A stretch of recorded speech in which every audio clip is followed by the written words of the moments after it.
$1 in 1880 carried the purchasing power of $31 today, which means when a cowboy earned $30 a month pushing cattle across the Texas Panhandle, he was not pulling down a modest frontier wage. He was making just under $1,000 in modern terms for 3 months at a stretch, sleeping on open ground, eating nothing but salt pork and pan bread, and getting paid exactly nothing extra when someone shot at him. Hollywood never quite explains that part. Welcome to Coyote Territory, Wild West true history, no mythology. Subscribe if you can, and drop a comment below. It keeps the channel alive and tells us what you want to see next. Now, let us talk about what money actually meant in a world where you could buy a man a drink for a dime and bury him for $2, often within the same week. To understand a dollar in the American West of 1880, you need to forget everything the modern economy has taught you about value. There were no price tags in most of the places that mattered. There was no minimum wage. There was no union. There was no safety net beneath you except the dirt, and the dirt was free.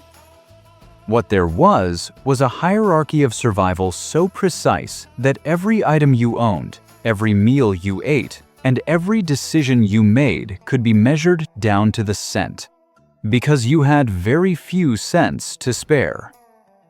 You are a cowboy. Not the cinematic version with the immaculate leather vest and the perfectly creased hat. The real version.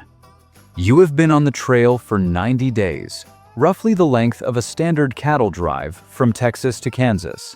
You have covered somewhere between 800 and 1,200 miles on horseback, depending on the route.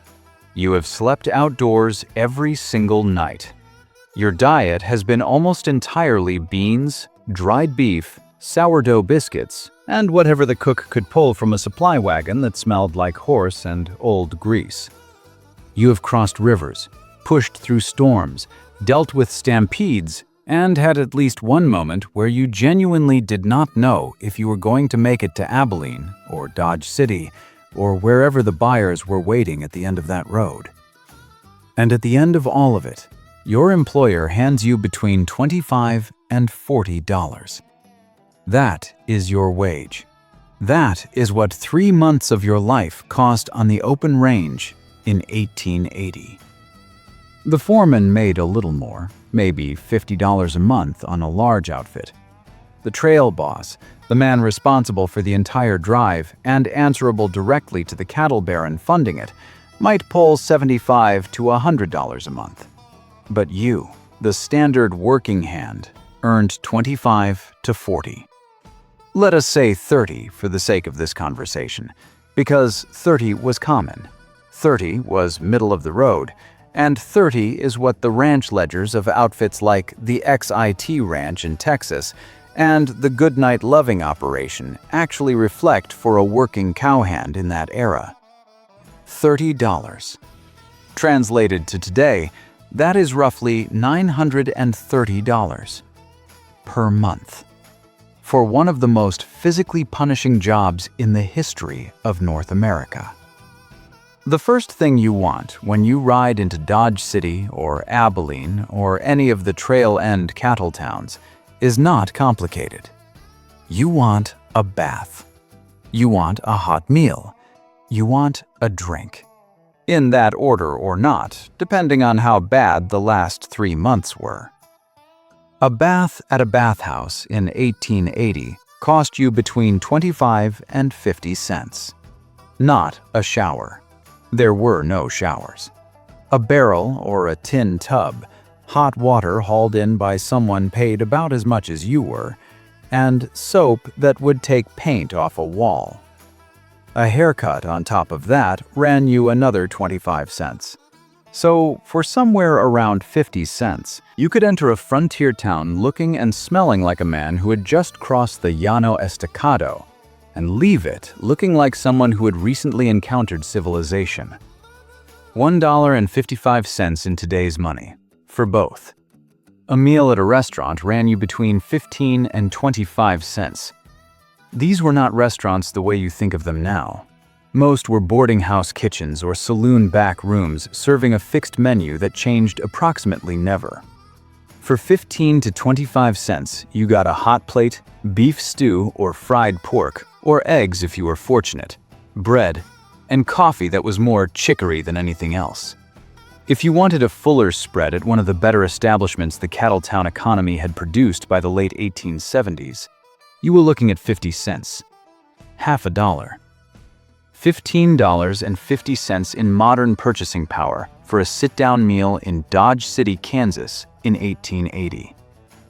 A room at a hotel, not a good hotel, a frontier hotel, meaning a cot, a shared wash basin, and walls thin enough to hear every conversation within 20 feet, went for $1 to $2 per night. Some rougher establishments ran as cheap as 50 cents if you were willing to share your room with strangers, which many men were because the arithmetic made sense. $1 a night in 1880 is $31 today. You were not paying city rates. You were also not getting city conditions. Whiskey was the economic cornerstone of the frontier social economy.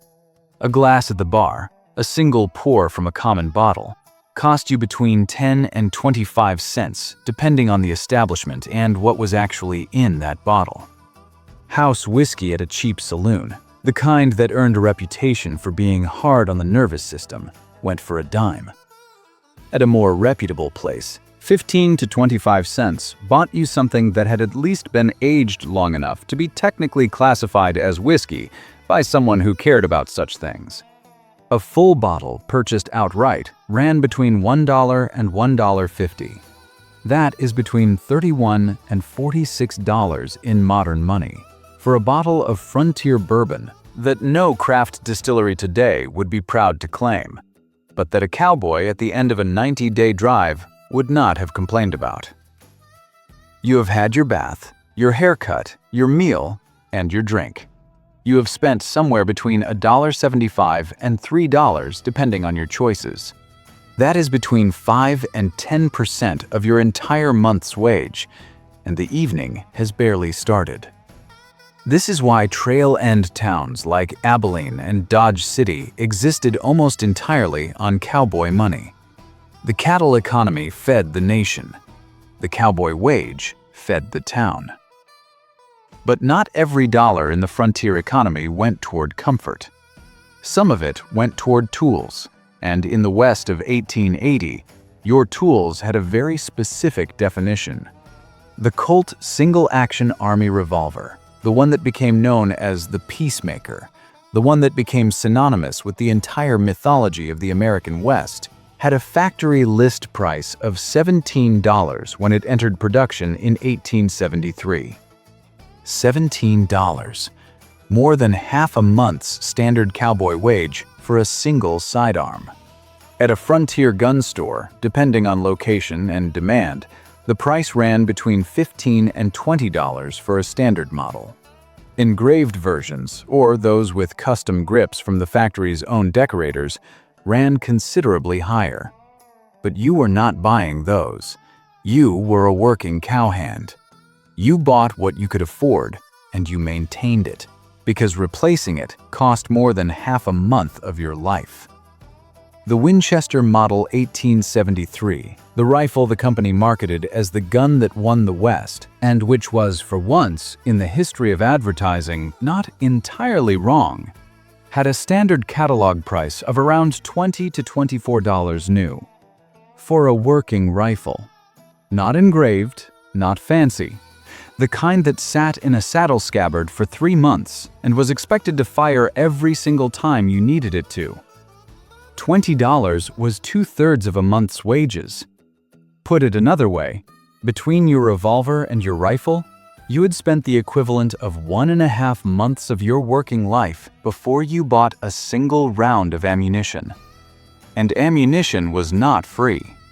A box of 50 cartridges in the standard .44-40 Winchester caliber, the most common round in use on the frontier because it worked in both the Winchester rifle and certain Colt configurations, ran about $1.50 per box in the 1880s. That is 3 cents per cartridge. Individual rounds sold loose at trading posts and general stores sometimes ran higher, up to 5 or 6 cents each, depending on how remote you were and how badly you needed them. If you were buying ammunition in the middle of Indian Territory with no competition for 50 miles, the price was whatever the man behind the counter said it was. Your saddle mattered as much as your firearm. Without a functioning saddle, you were not a cowboy. You were a man standing in a field holding a horse, and that was a considerably worse situation. A working stock saddle from a reputable maker, built to survive the kind of abuse a cattle drive inflicted, rather than to look impressive at a parade, ran between $30 and $60 in 1880. 1 month to 2 months of your wages for leather and wood and steel rings and a tree that would outlast 3 horses if you maintained it. Cowboys took care of their saddles with a seriousness that looked like devotion, but was actually economics. Replacing one was a financial event. The horse itself was the largest single purchase in a working cowhand's economic life, and also the one most rarely made. Because here is the reality of horse ownership on the frontier that the films consistently get wrong. Most cowboys did not own their horse. The ranch owned the horses. The remuda, the herd of working horses that traveled with a cattle drive and typically ran 6 to 8 horses per cowhand, belonged to the outfit. You rode them, cared for them, and at the end of the drive, walked away from them.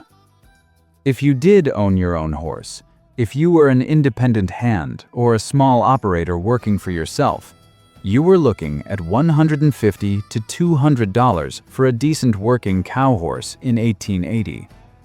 A trained cutting horse, one that had been worked with cattle long enough to anticipate the job as well as any rider, could go for more. $200 was between 5 and 7 months of wages at the standard rate. Not 5 to 7 months of what you kept after expenses. 5 to 7 months of gross earnings before you spent a cent on anything else. $150 in 1880 is $4,650 today. That is not an extravagance. That is a working animal your entire livelihood depends on, and if it breaks a leg in a prairie dog hole at a dead run in the middle of the staked plains, your economic situation changes immediately and severely. The general store was where the frontier economy revealed itself most honestly, because the general store carried everything, and the prices were visible, and you could stand there and do the arithmetic yourself. A pound of coffee, real coffee rather than chicory, went for about 20 to 25 cents in the 1880s. A pound of sugar ran 10 to 15 cents. Canned goods, which were a genuine technological convenience of the era and considered something of a luxury by trail standard expectations, ran 20 to 40 cents per can, depending on contents. Salt pork, the protein that sustained the frontier more than any other single food source, ran 8 to 10 cents per pound. Flour was 3 to 4 cents per pound in bulk. A working cowboy on a drive was not paying retail for any of this.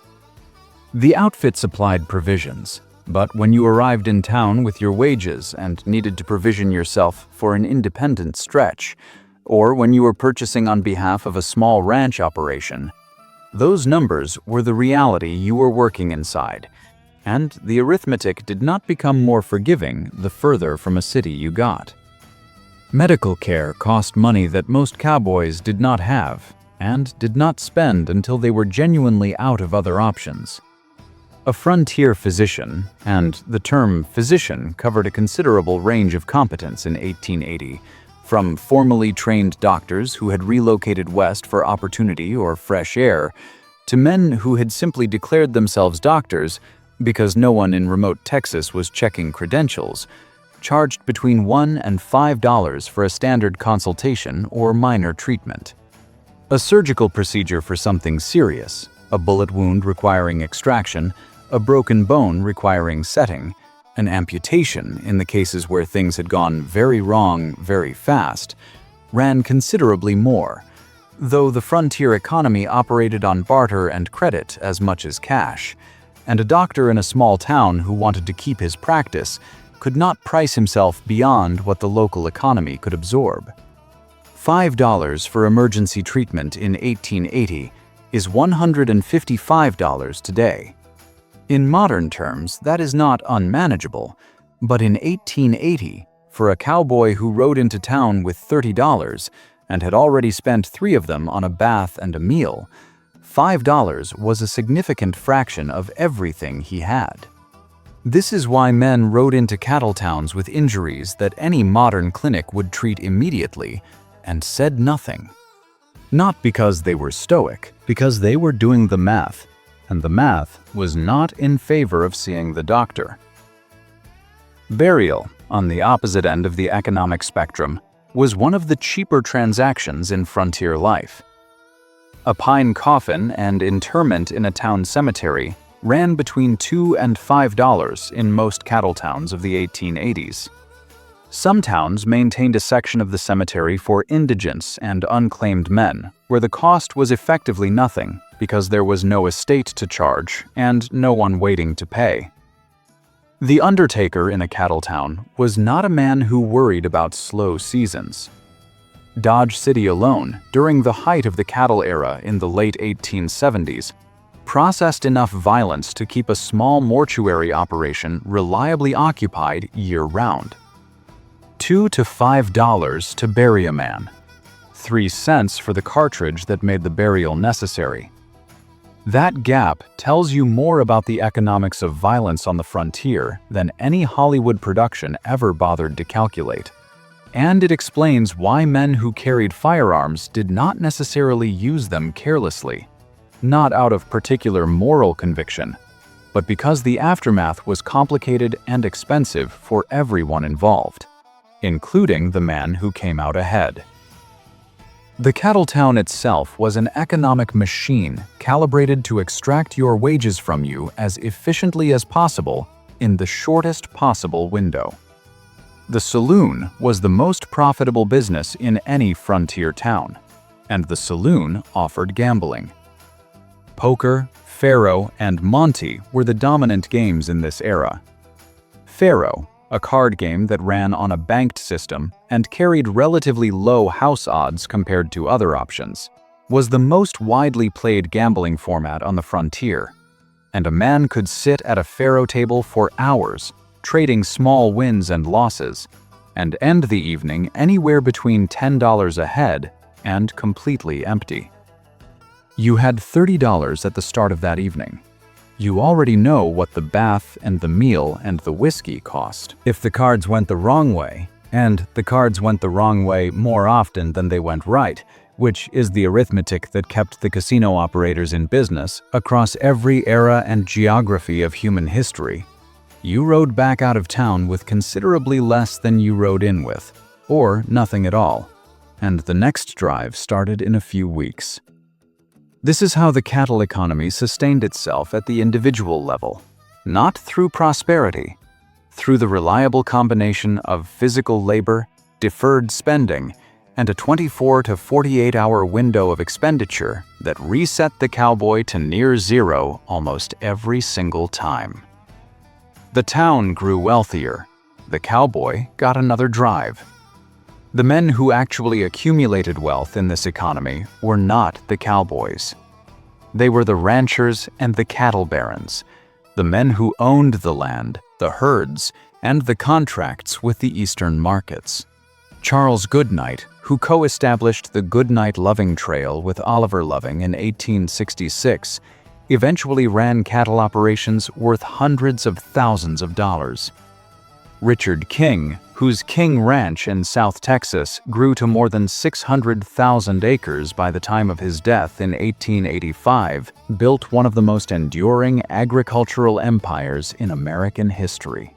John Chisholm, whose operations stretched across the Pecos River Valley in New Mexico and made him one of the wealthiest ranchers in the Southwest, reportedly ran as many as 60,000 head of cattle at the peak of his operation. The men who worked for them earned $30 a month. And here is the number that puts all of it in focus.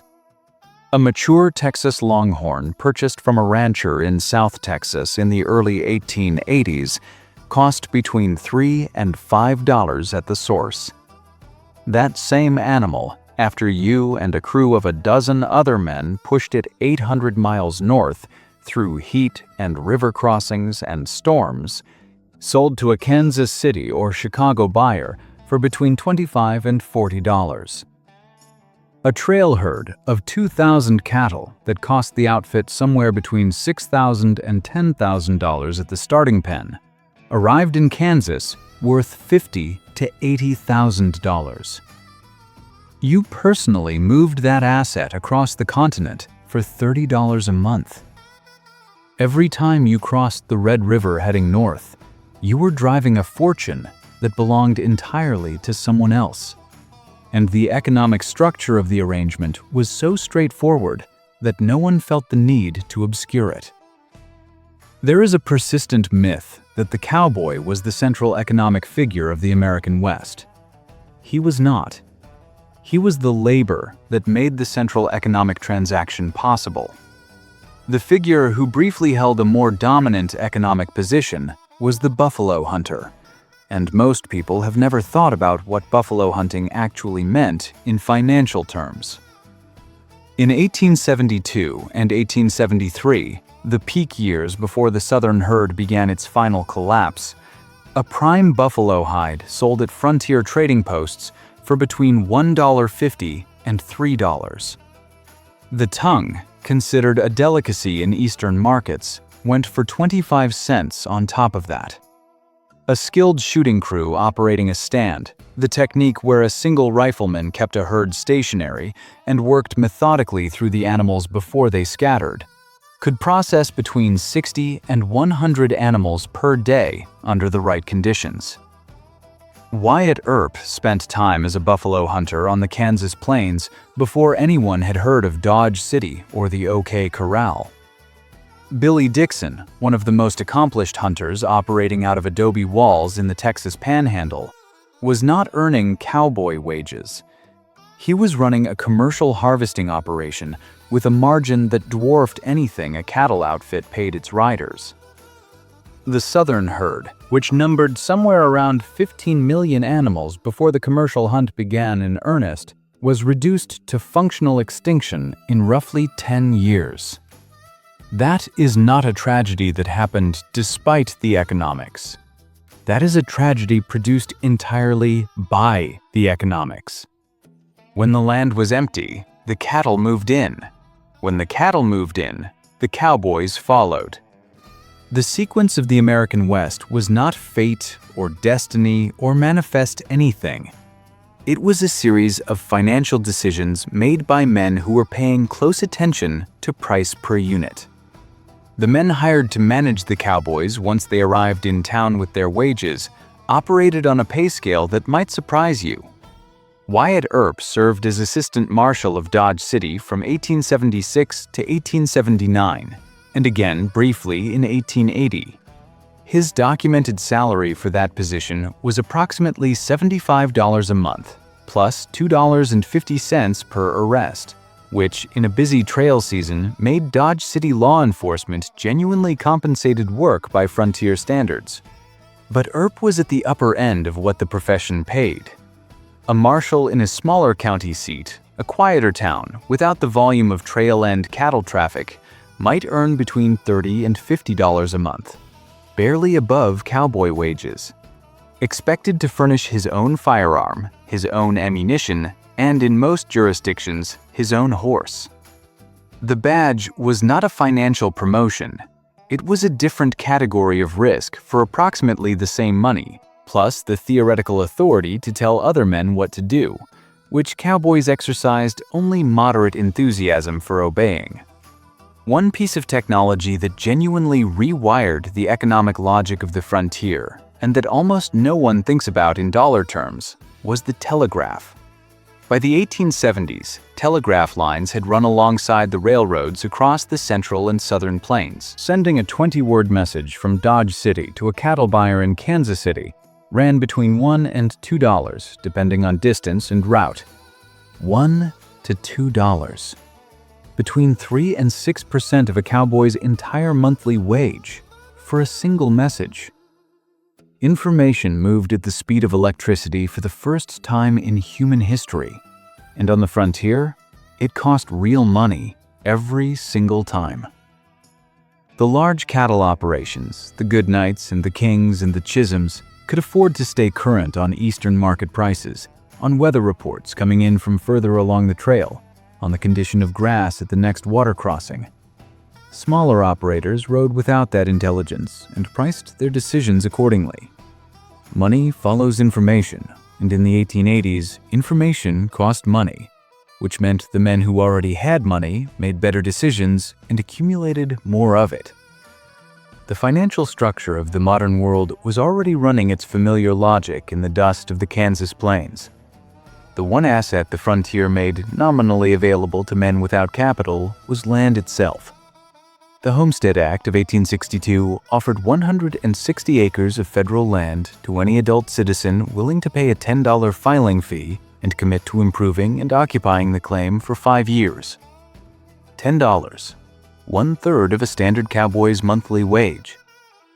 On paper, that was the most democratic land offer in the history of the Republic. In practice, the land most easily claimed under the Act was short grass, semi-arid prairie that required farming knowledge, equipment, and capital reserves that most claimants did not possess. Of the homestead claims filed in the decades following 1862, roughly 40% were eventually abandoned.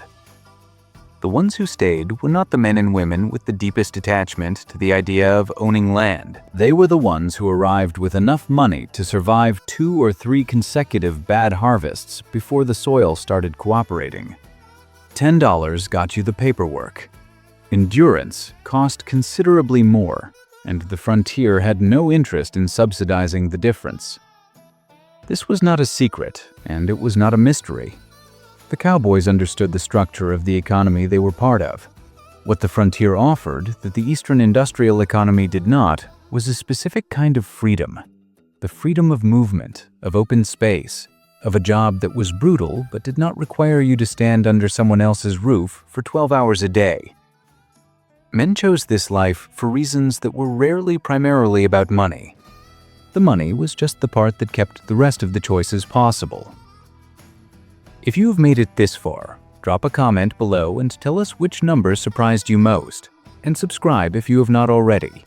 The next video is already in the works, and you do not want to miss it. But $30 carried something the number alone does not capture. It was not abstract. It did not sit in an account accumulating interest. It was a physical object you carried on your body, usually a Morgan silver dollar after 1878, or a worn combination of smaller coins.